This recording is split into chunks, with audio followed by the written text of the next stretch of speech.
Good morning বন্ধুরা, চলে এসেছি একটা নতুন ভিডিও নিয়ে। আমরা রয়েছি আজকে নানুতে। কালকে বিকেল 4টের সময় পৌঁছেছিলাম নানু। আর এই যে হোমস্টের নাম্বার তোমরা দেখে নাও। যদি অপশান না থাকে এইখানে তোমরা ট্রাই করতেই পারো একটা দিন। এটা অ্যাকচুয়ালি একজনের বাড়ি, খুব সুন্দর জায়গা, ওনারা ভীষণ ভালো। আচ্ছা, কালকে রাতে অনেক রাত হয়ে গেছিলো, তাই রাস্তা কিছু দেখাতে পারিনি, ফোনে চার্জ ছিল না। তো এই যে নানু থেকে প্রথম যে হোমস্টেটা, সেটা দিয়ে উঠে আসার সময় এইখানে একটা বোর্ড দেখতে পাবে বাঁ হাতে। এই বোর্ডটা দিয়ে যদি রাস্তাটা ফলো করে যাও তাহলে এখানে একটা সেকেন্ড অপশন পাবে, যেটা মোটামুটি খালিই থাকে, কারণ একটু ভিতরের দিকে বলে অতটা তাড়াতাড়ি ফিল হয় না, এটা খালি থাকে। এখানে তোমরা থাকতে পারো, ঠিক আছে?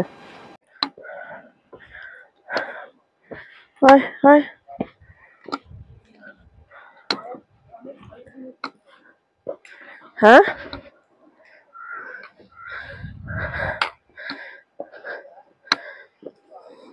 পথ চলার কিছুক্ষণ পরেই মিস্টার ভুলু আমাদের সঙ্গ নিয়েছে পথ দেখানোর জন্য। নিঃশ্বাসের শব্দ শুনে বুঝতেই পারছো কতটা চড়াই।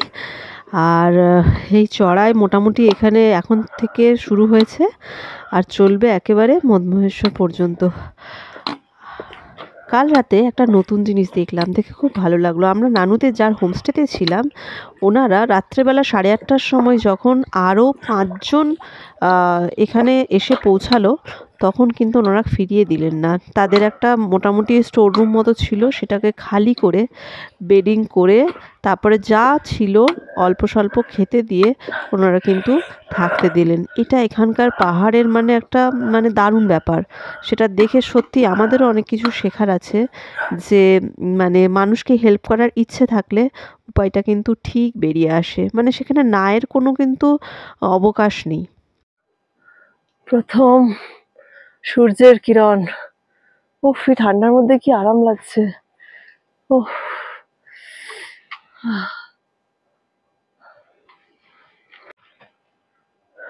আর এখানকার চড়াই দেখো, প্রচণ্ড চড়াই।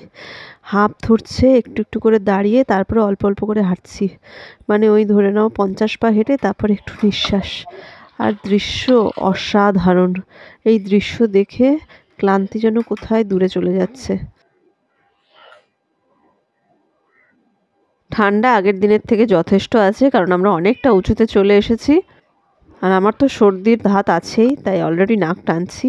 কিন্তু তবে হ্যাঁ, কলকাতার মতোই অ্যালার্জি বা মাস্ক পরা এইগুলো একদমই নেই এখানে। একদম ফ্রেশ এয়ারে আমি সত্যি এখানে বেশি অক্সিজেন পাই।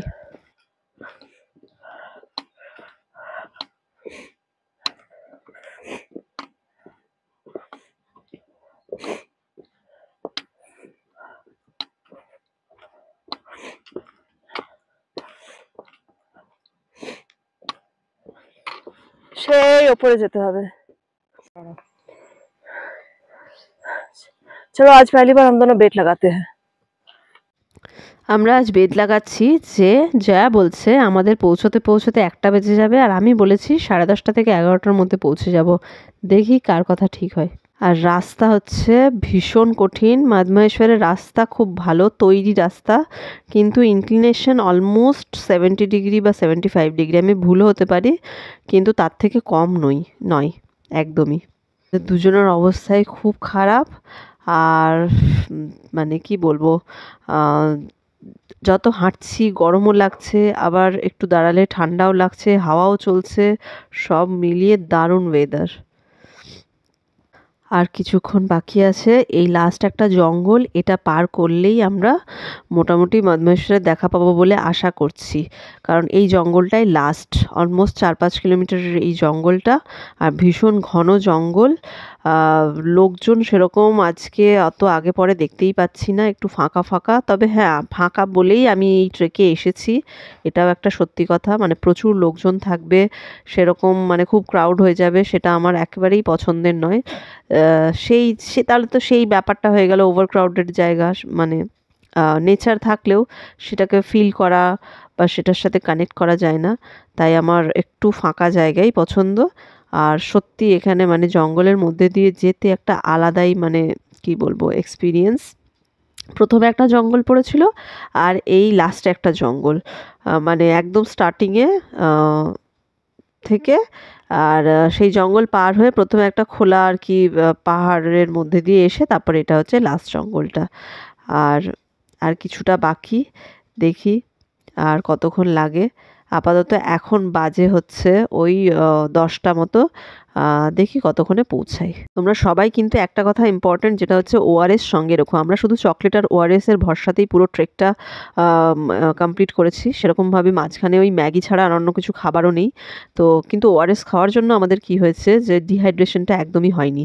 তো এটা সঙ্গে রেখো। আর জলের কোনো অভাব হবে না, কারণ এই ট্রেকে জল প্রত্যেকটা জায়গাতেই ঝর্ণার জল মানে প্রবলেম হয়নি। আর দেখি অলমোস্ট আমরা চলেই এসেছি, আর একটু কিছুটা গেলেই হয়তো মদমেশ্বর মন্দির দেখতে পাবো। চলো সঙ্গে থেকো। কিছুক্ষণের জন্য মনে হচ্ছে পৌঁছেই গেছি, আর একটুখানি।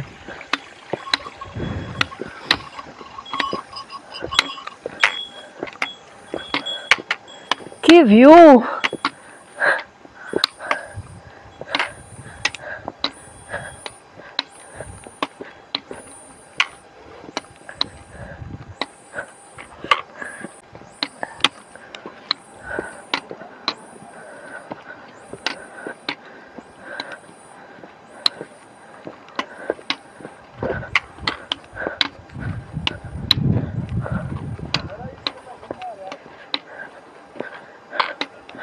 এই মনে হচ্ছে আমি মন্দিরের ধ্বজা দেখতে পেয়েছি। এসো, পেয়েছো?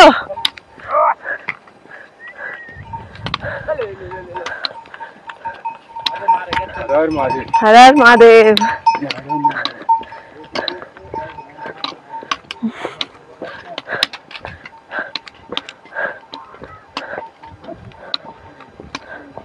হয়তো এদিকে এসো।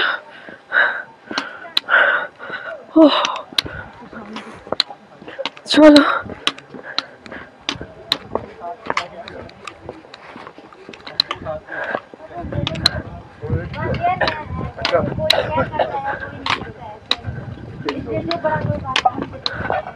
পায়ে যেন দ্বিগুণ জোর চলে এসছে।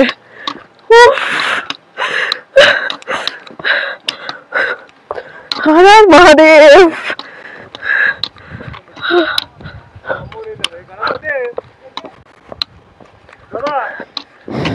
আপাতত আমরা থাকবো কি থাকবো না ওটা ডিসাইড এখনো হয়নি, বাট যা শুনছি এখানে আমরা নিজের মতন কোনো রুম সিলেক্ট করে থাকতে পারবো না, কারণ এখানে একটা রুল আছে, মন্দিরের সামনে যে রেজিস্ট্রেশন করছেন উনি রুম নাম্বার ওয়াইজ প্রোভাইড করবেন। সো লেটস সি কী হয়। তোমরা নিশ্চয়ই মন্দিরের চূড়াটা দেখতে পারছো, জানি না হঠাৎ পায়ে এত জোর কী করে চলে আসলো। অবভিয়াসলি মহাদেবের আশীর্বাদ। চলো দর্শন করে আসি, দেন তোমাদের সাথে কথা বলবো। चलो मंदिर को थोड़ा जूम कर दो, उधर नहीं लिया जाए जाएगा। হর হর মহাদেব, হর ঘর মহাদেব। পৌঁছে আধ ঘন্টার মধ্যে খুব ভালোভাবে দর্শন এবং তার সঙ্গে পুজো দেওয়াও হয়ে গেল। আর আশপাশের ওয়েদার এবং সিনারি দেখে মানে আমি তো মুগ্ধ। আমাদের ওখানে স্টে করার আজকে কথা ছিল না, বুড়া মদমেশ্বর ঘুরে আমাদের নিচে ফিরে যাওয়ার কথা ছিল, কিন্তু এই যে দেখো এসেই দেখছি চারপাশের পাহাড়গুলো ঢাকতে শুরু করেছে মেঘে। তাই অগত্যা আমাদের নিজেদের প্ল্যান বদলাতে হলো, আর আমরা ওখানে স্টে করলাম। তবে স্টে পাওয়াটার একটা অদ্ভুত মানে কি বলবো, আমি ম্যাজিকই বলবো এটাকে। এই যে দেখো মন্দিরের সামনে এই যে ব্লু রঙের যে স্টেটা আছে, এটা হচ্ছে মন্দির কমিটির স্টে। আর এখানেই একটাই মাত্র ঘর ছিল, যেটা আমরা কি বলবো ভোলেনাথের লীলাতেই বলতে পারো পেয়ে গেছি। সো ফাইনালি আমি মদমেশ্বর মন্দিরের সামনে বসে আছি। 6:30টায় শুরু করেছিলাম ট্রেকিং, ঠিক ডট 10:30 কি 10:20 নাগাদ আমরা এখানে পৌঁছে গেছি। কোনো ভিড় ছিল না, ঠাকুরমশাই এত ভালো, সঙ্গে সঙ্গে আমাদের বললো তাড়াতাড়ি গেট বন্ধ হয়ে যাবে, ভোগ লাগানো হবে, তো তাড়াতাড়ি তোমরা পুজোটা দিয়ে নাও। কোনো ভিড় ছিল না, ভেতরে ঢুকে খুব সুন্দরভাবে পুজো দিলাম, দেখলামও। কিন্তু ব্যাপারটা হচ্ছে যে এখানে টাচ ফাচ করতে দেয় না, একদম মানে জাস্ট দেখে বার করে দেয়। কিন্তু মন্দির ফাঁকা, খুব ভালোভাবে দেখা হলো। আর এই যে মাথায় দেখছো এটা করলো, আর এই যে ধাগাটা পরিয়ে দিল, ঠিক আছে। আর হচ্ছে যদি আমি এসব কোনোদিন কোথাও করিনি, কিন্তু এখানে ঢোকার সাথে সাথেই জিনিসগুলো খুব মানে আমি যে করব বলে ঢুকেছি এরকম কিন্তু নয়, যে পুজো দেব খুব আড়ম্বর ভাবে, শুধু দর্শনের জন্য ঢুকেছিলাম। ঠাকুরমশাই সবকিছু করে টোরে মানে যা দরকার ছিল, এত এত ভালো সিস্টেম এখানে। আর হচ্ছে এবার আমাদের যাওয়ার কথা ছিল কি বলে বুড়া মদমাহেশ্বর, কিন্তু বুড়া মদমাহেশ্বরে এখন চারপাশে দেখতেই পাচ্ছ পুরো মানে মেঘ মেঘ হয়ে গেছে, পুরো কুয়াশায় মেঘলা ঢেকে গেছে। উপরে গিয়ে এখন কিছু দেখতে পেতাম না, তবুও আমরা অর্ধেকটা মানে অনেকটা 75% উঠে গেছিলাম। কিন্তু তারপর উপর থেকে সবাই বললো, আর আমরা ফটোও দেখলাম, কিচ্ছু দেখা যাচ্ছে না। আর আজকে আমাদের স্টে করার কথা ছিল না এখানে, কিন্তু মানে এখানকার কিছু সিস্টেমের জন্য মানে খাবার আর স্টে একসাথেই হয়, তো সেই জন্য আমরা স্টে করলাম এই যে মন্দিরের একদম সামনে যে রুমটা, ওখান থেকে এই যে এখানে এই রুমটা আমরা নিয়েছি। আর ওই যে বল না, সব কিছু কিন্তু ভিডিওতে ক্যাপচার করা যায় না, তাই যে ঠাকুরমশাই আমাদের এতটা হেল্প করেছে তাকে আমরা ভিডিও করার কথা আমাদের মনেই নেই। মানে যাই হোক, তবু এই ভিডিওর মাধ্যমে তাকে অনেক অনেক অনেক ধন্যবাদ বলছি। আর সত্যি তিনি মানে আমাদেরকে ডেকে যদি না ওই ঘরটা ওই দিন দিতেন, তাহলে ওই দিন রাত্রেবেলা মানে এত রাশ হয়েছিল যে আর তার 1 ঘন্টা পরেও কোনো রুম পাওয়া যেত না। আর এটা আমাদের ঠাকুরমশাই আগেই বলেছিলেন যে কোনো রুম কিন্তু পাওয়া যাবে না, এখন নিয়ে নাও। যাই হোক, ওনার কথা শুনে আমরা ভালোই করেছি। আর ঠাকুরমশাই এতটাই ভালো যে আমি আরও একটা গল্প বলি। মন্দিরের দরজা বন্ধ হয়ে যাওয়ার পর কয়েকজন আর কি দর্শন করতে এসেছিলেন, ঠাকুরমশাই কিন্তু তাদেরও ফিরিয়ে দেননি। উনি মন্দিরের দরজা খুলে তাদেরকে দর্শন করে তারপর সেই মানে 5-6 জন আর কি নিচে ফিরে গেলেন। মানে উনি একবারও বলেননি যে না মন্দিরের গেট বন্ধ হয়ে গেছে আর হবে না, মানে এতটাই ভালো। কারোর ভক্তির এখানে অমর্যাদা করা হয় না, এটা আমি নিজের চোখে দেখলাম। আর আরেকটা জিনিস হচ্ছে যে মানে এখানকার মন্দির কমিটির ব্যবহার বা মানে সব কিছু আর কি, ভোগ থেকে শুরু করে সব কিছুই ভীষণ ভালো। আর দেখুন এত দূর থেকে যে মানুষ আসছে একটু দর্শন পাওয়ার জন্যই তো, তাই না? পুজোটা সবসময় হয়তো অত আড়ম্বর করে নাও দেওয়া হতে পারে, সবাই হয়তো পুজো দিতে যায়ও না, কিন্তু মানে ভগবানকে এক ঝলক দেখতে পাবে না এত দূর থেকে গিয়ে, এটা বোধহয় মেনে নেওয়া যায় না। এই জিনিসটা কিন্তু উনি বুঝেছেন। মানে হয়তো পুজো দেওয়া সম্ভব নয়, তখন একবার অলরেডি পুজো হয়ে যায় বা অঞ্জলি হয়ে যায়, কিন্তু দর্শনও হবে না এটা কিন্তু নয়। সন্ধেবেলা শুরু হয়ে গেছিলো বৃষ্টি, তবে বৃষ্টি দেখে আমরা বেশ স্বস্তিই পেলাম, কারণ আজকে রাতে বৃষ্টি হলেই কালকের ওয়েদারটা কিন্তু একদম ক্লিয়ার পাবো ভোরবেলা। কারণ ভোরবেলা আমরা মাঝরাতে 3টের সময় উঠে যাব বুড়া মদমাহেশ্বর। আর এখানে আমরা ব্যালকনি থেকে গান শুনছি আর আরতি দিচ্ছি, কপিরাইটের জন্য গানটা দেওয়া গেল না।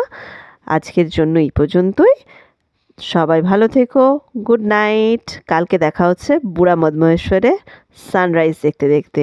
টাটা।